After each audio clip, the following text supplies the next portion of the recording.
Rangga meneror Arum tidak sendirian, ia membayar orang di perusahaanmu. Oh ya, kami semua kaget. Siapa? Dan bagaimana bisa? Yudi tersenyum tipis, Irham mengerutkan dahinya berpikir. Mungkin kan Desi, pikirku, kamu pasti tidak menyangkanya kan, duit berbicara Ham. Makanya kamu harus hati-hati padanya. Tanpa uang darimu dia masih bisa menyuap karena uangnya banyak dari usaha haramnya. Kau baru memperkerjakan Oge itu? Mbak Yati maksudmu? Yudi mengangguk. Oh, Irham mendesah, menyesalkannya. Kamu pasti tak percaya karena dia orangnya baik kan? Irham mengangguk, dia sudah meminta maaf tapi keputusan ada di kamu. Mau memecatnya atau tetap mempertahankannya? Makasih Yud, sama-sama. Tunggu Yud, pantas saja kau ke sana, jadi untuk menyelidiki hal ini, Yudi mengangguk, aku harus tahu dari ekornya Ham. Karena aku belum menemukan dalang di balik ini semua makanya saat itu aku ke kota tapi ternyata kamu kesini dan siapa sangka kalian malah menikah. Menyesal sih tidak ada di pernikahan kalian tapi aku lebih senang karena berhasil mengungkap masalah ini. Makasih Yud, pantas saja ketika aku berada di taman dia bolak-balik mengintipku. Kukira karena aku tamu yang berani ke tempat peristirahatan bosnya, kini aku tahu kenapa Oge seperti mengawasiku. Sama-sama Rum, Mbak Yati tidak sendirian Ham, Rum. Ia dibantu adiknya. Adik, aku dan Irham serempak kaget. Iya adiknya bekerja sebagai art di sebelah rumah Sofyan, siapa ya namanya aku lupa. Makanya kegiatan Arum selama di luar rumah terpantau sama dia. Oh, gitu, jadi dua orang yang melakukannya. Nanti aku tanya Tika, dia pasti tahu. Oke, atau Sofyan biar Irham yang tanya padanya. Oke, makasih Yud atas semuanya. Sama-sama. Irham mengajakku ke kota setelah beberapa hari tinggal di rumah ayahnya. Katanya ia akan menyelesaikan masalah yang ada, setelah itu kami akan pulang kembali ke kampung untuk tinggal selamanya di sana. Untuk usaha Irham yang di kota dipercayakan ke Den Sofyan untuk mengurusnya, sementara dia juga di kampung tetap bekerja sama dengan Den Sofyan. Semua karyawan dikumpulkan termasuk Oge, Mbak Yati, di ruangan Irham. Aku yang tadinya hanya ingin di kamar rebahan diajak Irham ikutan rapat. Baiklah. Selama 2 minggu ini saya cuti dan ternyata banyak kejadian di kantor ini. Sebelum keputusan yang akan aku berikan kepada Mbak Yati, Irham meliriknya. Saya akan memperkenalkan istriku terlebih dahulu. Ini Arum, tepatnya Ningrum Ayu Sandrina dan mulai saat ini kalian harus menghormatinya sebagai istri pemilik perusahaan ini. Kulirik Desi yang sejak tadi menunduk. Mungkin dia sudah tahu karena Den Sofyan pasti sudah memberitahukan kabar mengenai pernikahan kami ke para karyawan. Aku mengangguk ke semuanya karena mereka mengangguk kecil.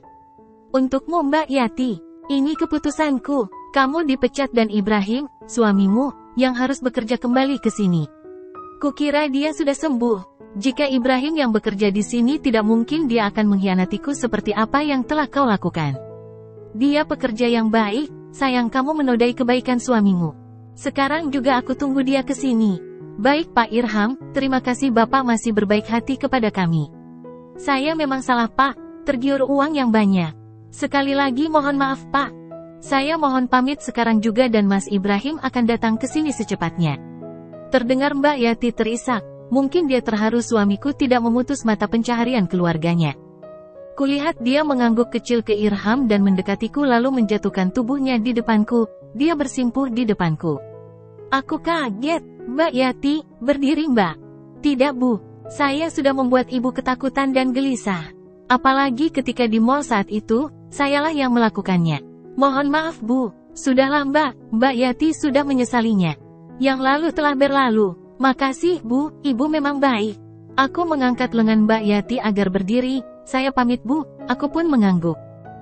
Kami semua menatap Mbak Yati yang menuju ke pintu tapi dia berhenti dan berbalik. Oh iya, maaf Pak Irham, Bu Arum, dan Pak Sofyan, adik saya Una yang ikut membantu saya mohon dimaafkan. Ia hanya ingin membantuku saja. Ia sudah dipecat dari tempat kerjanya begitu ketahuan. Kami bertiga mengangguk bersama dan Mbak Yati yang baru 2 bulan bekerja di perusahaan ini akhirnya pergi pulang ke rumahnya. Aku jadi mengingat Una, ternyata benar dialah yang mengambil fotoku saat itu. Tapi kenapa tak terlihat olehku, aku tersenyum sendiri mengingat hal itu.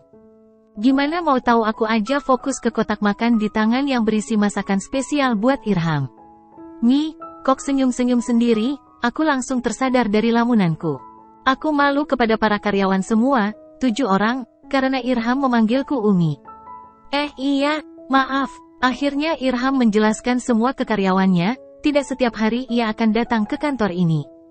Dia akan membuka kantor cabang di kampung dan di kantor pusat, kota, pengawasan penuh pada Den Sofyan. Selesai memberikan pengarahan kami semua makan bersama. Makanan sudah dipesan ke tempat makan yang dekat kantor. Entah kenapa aku malas makan, akhirnya aku izin untuk rebahan di kamar. Makan dulu sayang, mataku terbuka, ternyata aku tertidur. Irham membawakanku makanan ke dalam kamar ini, kulirik piringnya dan wow, aku jadi selera. Mau, yuk makan, aku mengangguk. Kusuapin, aku menatapnya. Kamu lagi enggak enak badan, dia menyentuh dahiku dengan punggung tangannya. Kamu kecapean Mi, sorry harusnya aku enggak maksa kamu ikut. Aku mengulum senyum melihat perhatiannya. Dia memasukkan suapan pertamanya ke mulutku. Kenapa? Karena mulutku penuh makanan maka aku hanya menggeleng saja. Sorry mulutmu penuh makanan, Mi. Setelah makan kita tidur lagi ya, aku langsung menyumpratkan makananku semua, Irham mematung. Maaf, aku lalu memejamkan mata ini, semua nasi dan sayur soto mengenai wajah dan tubuhnya. Dia basah oleh semburanku, ingin ketawa tapi takut ada yang marah. Kupicingkan satu mata untuk melihatnya, dia masih saja diam. Maaf. Sudahlah, ia meletakkan piring di atas bed dan masuk ke dalam kamar mandi, terdengar gemericik air dari kran di wastafel. Aku hanya menggeleng-gelengkan kepala. Bisa-bisanya dia punya pikiran itu di siang bolong begini dan para karyawannya masih bekerja. Memang tak malu apa jika suara berisik terdengar para karyawan. Irham keluar dari kamar mandi dan menuju lemarinya untuk berganti baju, lalu mendekatiku kembali dan menyuapiku. Maaf, sudahlah Rum, kamu tak salah. Akulah yang aneh. Iya kan, aku mengangguk. Tapi aku memang ingin tidur, ngantuk Rum semalam kan begadang sama Fajar. Aku baru ingat, tentu saja ia ngantuk. Selesai makan, akhirnya aku menina bobokannya. Setelah Irham tertidur aku mencoba keluar dari kamar. Ternyata suasananya sepi padahal masih jam 11 siang. Mungkinkah Irham mempercepat jadwal kerjanya dan karyawan dipulangkan lebih awal? Kulangkahkan kakiku menuju lantai 1, dan ternyata memang benar kantor sudah tutup. Terlihat tulisan open dari dalam. Ku mengintip dari balik tirai keluar. Di luar terlihat ramai lalu lalang orang maklum daerah ini daerah pertokoan dan kantor. Kulangkahkan kembali ke kamar, Irham masih tidur dengan pulasnya. Ngapain enaknya, sendirian suka iseng. Mending aku tidur kembali. Aku pun rebahan di samping suamiku. Baru juga mata terpejam, terdengar suara pintu dipencet. Ada tamu kah? Siapa? Aku bangun dan hendak beranjak dari bed tapi dicegah Irham. Enggak usah dibuka, kenapa Bi?